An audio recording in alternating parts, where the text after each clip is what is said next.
नमस्कार, म डाक्टर रामकृष्ण बराकोटी।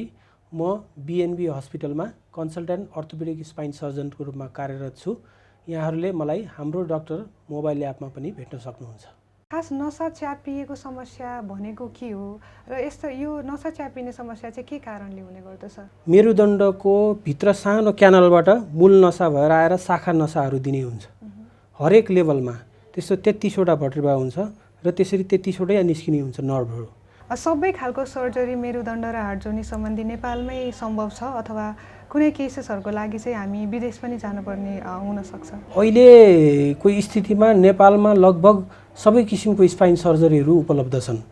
अब एक्सपर्टहरू अनुसार र अभाइलेबल नभएको भनेको अब डिस्क रिप्लेसमेन्ट सर्जरी त्यति डेभलप भएको छैन।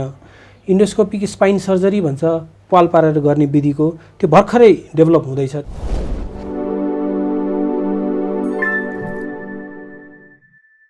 दर्शकबिन नमस्कार, वेलकम टु हाम्रो डाक्टर न्युज च्यानल। म आयुषा प्याकुरेल। स्वास्थ्य जागरणका लागि हाम्रो डाक्टरको प्रयत्न रहेको यस कार्यक्रममा हामीले यहाँहरू समक्ष विभिन्न हेल्थ एक्सपर्ट्ससँगको कुराकानी प्रस्तुत गर्ने गरेका छौँ र यसै क्रममा आज बीएनबी हस्पिटलका orthopaedic and spine surgeon doctor Ramkrishna Barakoti हुनुहुन्छ। डाक्टर नमस्कार। नमस्ते। यहाँले आफ्नो सेवा दिँदै गर्दा स्पाइन सम्बन्धी कस्ता समस्याहरू लिएर बिरामीहरू आउने गरेका छन्? अब हाम्रो हस्पिटलमा चाहिँ बिरामीहरू मेनली 3-4वटा प्रकारको आउँछन्।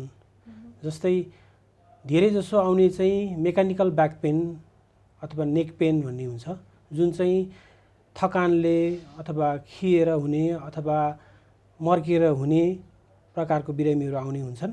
यो चाहिँ धेरै प्रकारको बिरामीहरू, धेरै मात्रामा आउने बिरामी चाहिँ यही किसिमको हुन्छ। यो बाहेक अरू लडेर भाँचिएर आउनेहरू, त्यसलाई फ्र्याक्चर भन्छ, घाँटीको हड्डीको अथवा थोरासिक स्पाइन भन्छ पछाडिको, र लोअर ब्याकको फ्र्याक्चर अर्को टाइपको बिरामी हुन्छ। अर्को अलिक कम, त्योभन्दा अलिक कम हुने चाहिँ इन्फेक्सन भन्छ। इन्फेक्सनमा चाहिँ मोस्ट कमनली आउने चाहिँ ट्युबरकुलर स्पन्डाइलाइटिस भन्छ। त्यो भनेको चाहिँ हाम्रो कमन भाषामा फोक्सोको टिबी भने जस्तै बोनको टिबी, स्पाइनको टिबी भएर आउने हुन्छ। र त्यस्तै प्रकारको अरू किसिमको इन्फेक्सन पनि हुन्छ।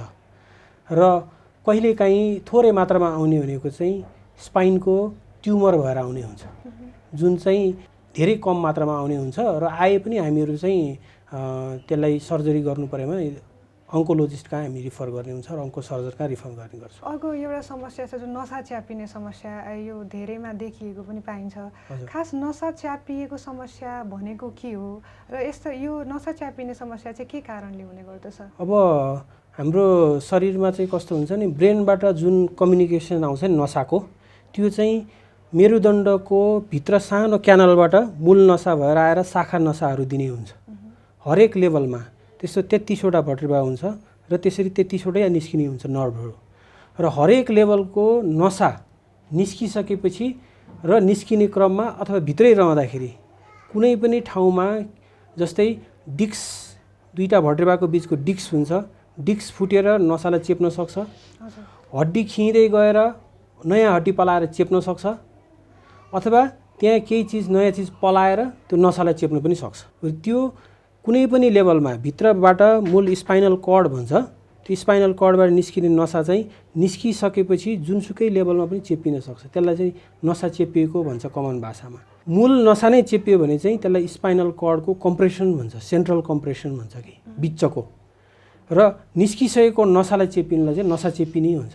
त्यो नसा चेपिने स्पाइनल भर्टेब्रल कोलममा पनि हुनसक्छ, बाहिर पनि हुनसक्छ। नसा च्यापिनुको कारण चाहिँ के हो?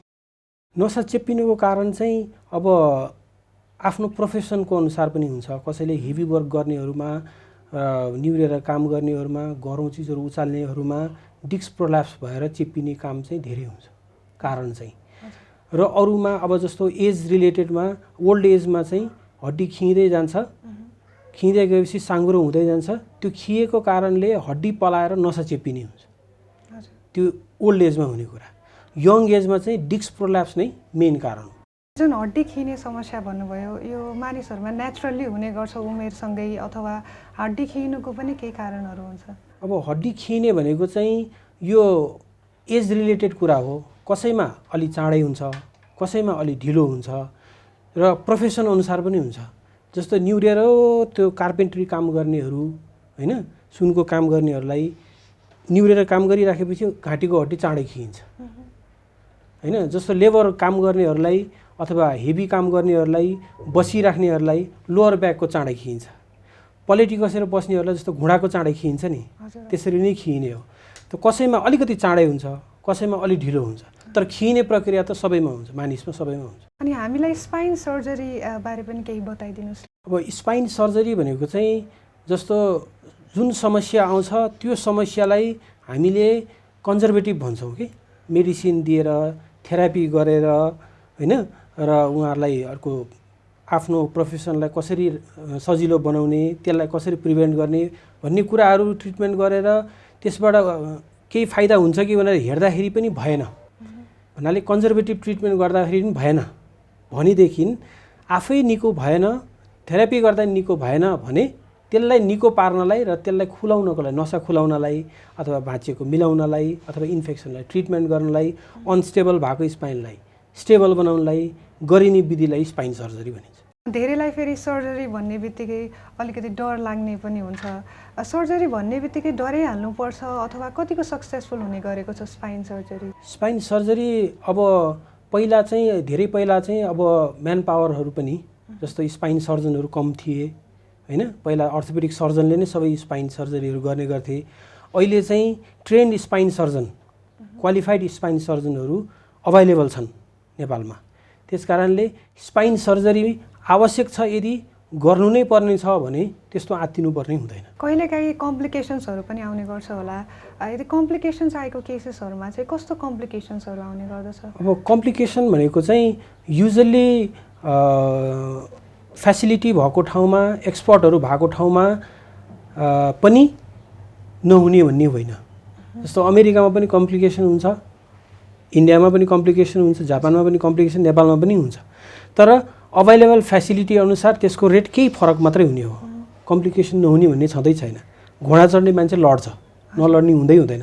सर्जरी गर्दाखेरि केही न केही कम्प्लिकेसन हुन्छ नै, तर जति सक्छ कसरी हुन्छ त्यसलाई मिनिमाइज गरेर एकदम कम बनाएर सर्जरी सक्सेसफुल बनाउने। बिरामीहरूले सर्जरी गर्नु परेमा सबै खालको सर्जरी मेरुदण्ड र हाड जोनी सम्बन्धी नेपालमै सम्भव छ अथवा कुनै केसेसहरूको लागि चाहिँ हामी विदेश पनि जानुपर्ने हुनसक्छ?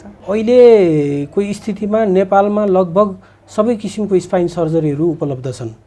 अब एक्सपर्टहरू अनुसार र अभाइलेबल नभएको भनेको अब डिस्क रिप्लेसमेन्ट सर्जरी त्यति डेभलप भएको छैन।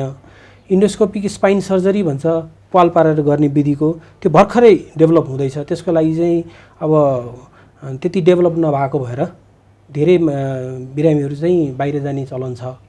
तर अब चाँडै नै त्यो पनि नेपालमै उपलब्ध हुन्छ सबै। अब हामी कार्यक्रमको अन्त्यतिर पनि आइसकेका छौँ। अन्त्यमा धेरै बिरामीहरू आफूलाई दैनिक समस्या देख्दा देख्दै पनि डक्टर कहाँ जान अलिकति हिचकिचाउने, डक्टर कहाँ नजाने गर्नुहुन्छ। उहाँहरूलाई यहाँको सुझाव के छ बताइदिनुहोस् न। अब उहाँहरूलाई चाहिँ मेरो के विनम्र अनुरोध छ भने दुखाइ खपेर बस्नु भनेको आफ्नो जीवनलाई दुखी तुल्याउनु हो। एउटा लाइफ भनेको एउटा पाइन्छ, दुःख लिएर नबस्नुहोस्, आएर सल्लाह लिनुहोस्। सल्लाह लिँदैमा केही बिग्रिँदैन, सल्लाह लिँदैमा अपरेसन गरिहाल्ने होइन।